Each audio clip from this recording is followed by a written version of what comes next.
5 ways to make more money in Stardew Valley. When you're first starting out in Stardew Valley, it might be challenging to figure out how to make more money. Here are 5 ways to generate more income for you and your farm in Pelican Town.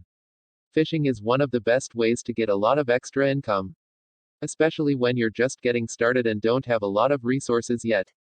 All that's required is patience, good reflexes, and a fishing rod, which you can obtain for free from Willy early in the game.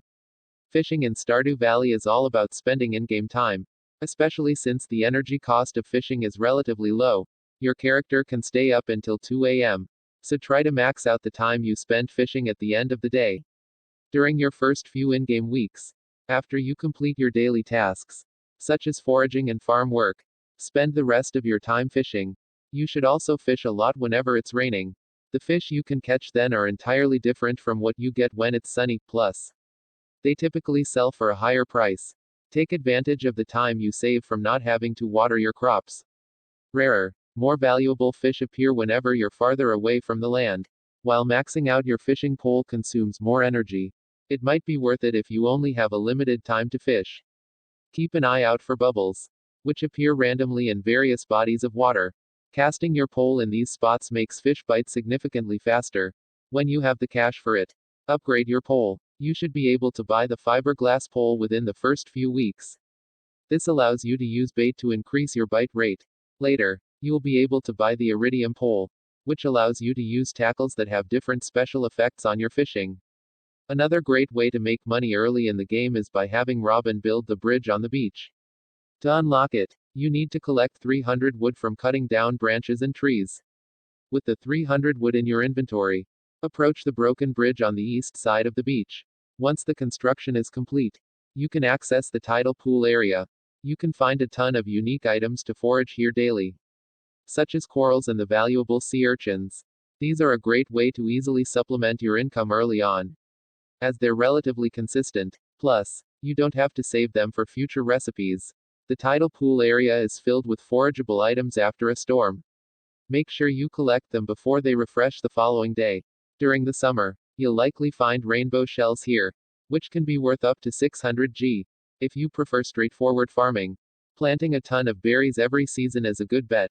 All berry plants produce multiple crops per harvest and grow back several days after harvesting. They also don't have to be turned into jams or wines to become highly profitable. There's a unique berry for each season: strawberries for spring, blueberries for summer, and cranberries for fall. While strawberry seeds are hard to obtain in your first season, maximize the opportunity during summer and fall to plant as many berries as you can on the first day. Since a single berry plot has multiple harvests per season, make sure you start growing them as early as possible. If you plant them late, you might lose out on one or more harvest cycles. Don't forget to add fertilizer or speed grow right when you plant. You can't add anything to the soil once the crop has already grown. Like all crops, it takes a lot of energy to tend to these. You should try to upgrade your watering can and build sprinklers as soon as you can. Early in the game, you'll find yourself trying to maximize the number of activities you can do in a day. However, you will be limited by 2 things: time and energy. While you can eat food to replenish your energy, there's nothing you can do to recover lost time. Sprinklers automatically water your crops, so you can spend less time and energy doing that daily. This gives you more time to do other money-making tasks, like fishing and mining. It also allows you to maintain more crops simultaneously, giving you a more significant profit per harvest. The basic version of a sprinkler is very inefficient, so we recommend you produce quality sprinklers when you unlock the recipe instead. To make a quality sprinkler, you need to have a level 6 farming skill, as well as an iron and gold bar, and refined quartz. As you progress in Stardew Valley, your skill levels will increase. When you reach level 5 or 10 in a skill, you select a profession, which is an ability that will grant you special bonuses. Some professions will raise the shipping price of certain groups of items. For example, when your farming skill reaches level 5, you can decide to be a rancher or a tiller. Ranchers can sell animal products for 20% more than their base price, while tillers can sell crops for an additional 10%.